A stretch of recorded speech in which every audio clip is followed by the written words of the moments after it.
Olá, bom dia. Tudo bem com você e a família? A semana abençoada que o Senhor nos concedeu, não é mesmo? Nós estamos aqui agora para poder sermos abençoados com a palavra de Deus, tomando um cafezinho, né? E eu te convido a estar olhando para o texto de 1 Samuel, no capítulo 28, que estamos estudando, né? E hoje nós vamos ver dos versos 7 a 10 do capítulo 28. Por mais que nós busquemos entender a natureza humana, nunca chegaremos a um efetivo parecer que declare o nosso conhecimento. Somente Deus, né, tem condições de conhecer o interior, conhecer a nossa mente, tudo aquilo que fazemos na mente humana.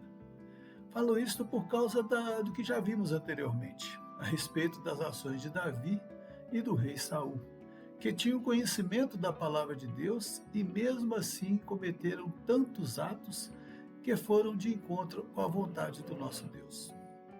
E isto não quero considerar no passado, né, apenas, pois ainda teremos alguns capítulos para estudar e veremos que muitas outras coisas erradas estão por vir, da parte desses dois servos de Deus. No verso 3 a 6 do capítulo 28, que vimos anteriormente, Deus deixou de responder um apelo de Saul diante da guerra que estava para enfrentar contra os filisteus. Agora, a partir do verso 7, nós veremos que mesmo conhecendo as leis do Senhor, pois, como vimos anteriormente, ele mesmo havia desterrado até os necromantes, adivinhos, cumprindo o que está registrado lá no livro de Levíticos, no capítulo 19, verso 31, que já comentamos anteriormente. Ele permanece, então, agindo de acordo com a sua própria vontade.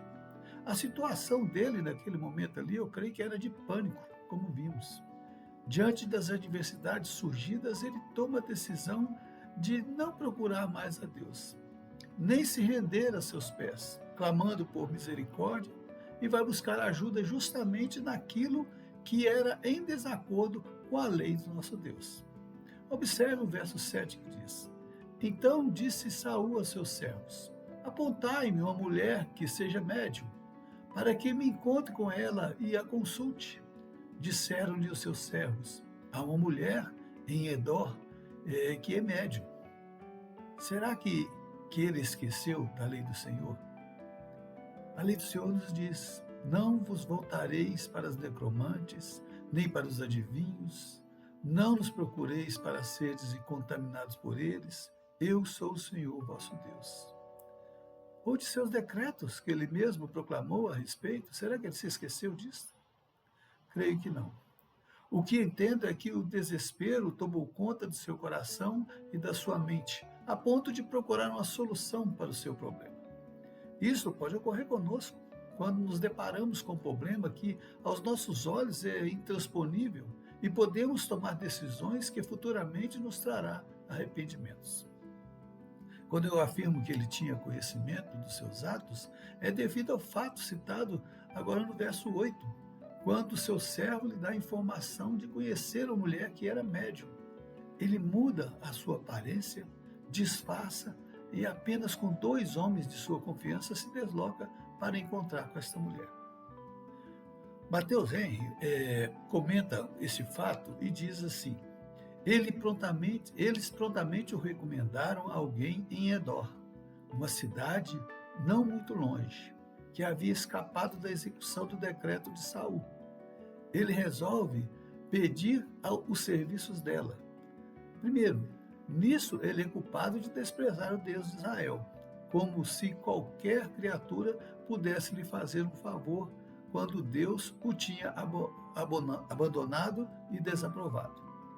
Segundo, ele é culpado de contradizer-se. Ele conhecia a abominação do pecado da feitiçaria, caso contrário não teria mandado matar aqueles que tinham espírito de feitiçaria. No entanto, agora ele busca auxílio de uma delas como oráculo, a quem ele tinha anteriormente condenado como abominação. Essas são as afirmações de Mateus Henry. Ele poderia, com a autoridade de um rei, ter mandado buscar aquela mulher, Mas isto chegaria aos ouvidos de todo o povo. Como ele, uma autoridade, faria para explicar a transgressão da lei do Senhor, mas também do seu próprio decreto? Percebe como a situação criada vai se avolumando e tornando cada vez mais difícil? Agora tem uma informação importante e eu busquei ajuda novamente com o historiador MacArthur. E ele afirma o seguinte sobre o local onde esta mulher habitava.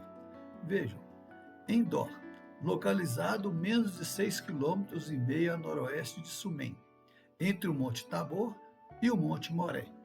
Saul arriscou sua vida ao se aventurar em um território controlado pelos filisteus para buscar o conselho da médium. Por isso, foi na escuridão de noite. Agora nos esclarece mais o porquê do seu disfarce. Ele sabia que aquele território ali era controlado pelos filisteus. E mesmo assim, cego pelo seu medo, se arrisca para alcançar o seu objetivo, que era obter uma resposta para os seus questionamentos, ou até mesmo em quem jogar a culpa caso perdesse a batalha. O verso 9, ele nos menciona já o encontro dele com a mulher, e ela, sem reconhecer, diz a ele, parafraseando o texto, para ficar mais claro, olha, você é israelita, e sabe que Saul desterrou todos os adivinhos, médios, e vem até mim? Que tipo de cilada é esta? Você é um agente de Saul? Se ele ficar sabendo, estarei morta. E no verso 10 nos diz, então Saul lhe jurou pelo Senhor, dizendo, tão certo como vive o Senhor, nenhum castigo te sobrevirá por isso. Acho interessante aqui as atitudes de Saul, pois vimos na história de que ele não demonstrava interesse nenhum em obedecer ou caminhar de acordo com a vontade de Deus. E agora chega ao que eu entendo por absurdo, jurar em nome de Deus. Isto tudo para satisfazer o seu interesse e até para dar uma certa segurança àquela mulher da atitude errada que ela praticava. Não só perante o decreto de Saul, mas especialmente a lei do Senhor. Não só ela, mas entendo que Saul também comete um erro tremendo ao lhe prometer uma coisa, no caso, um livramento do castigo, em detrimento ao que ele tinha conhecimento, que era a lei de Deus registrada lá no livro de Levítico. Vemos aí o cometimento de um erro, levando a cometer outros para tentar encobrir as suas falhas. Diz o ditado que errar é humano, mas permanecer no erro é burrice. Veremos posteriormente que nada fica oculto e que, num momento ou outro, tudo se esclarece. Tal como Saul, também nós somos fadados ao erro, mas devemos nos conscientizar de que erramos e buscar uma solução para corrigir a nossa falha.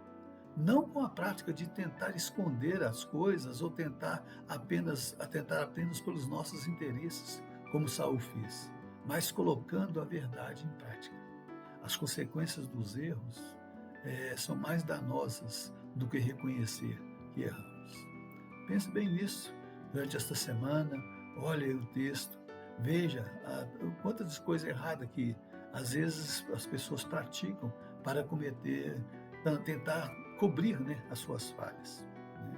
Que Deus possa estar te abençoando, que Deus possa estar fortalecendo a sua vida, que você permaneça na verdade. Bom, vamos tomar nosso cafezinho?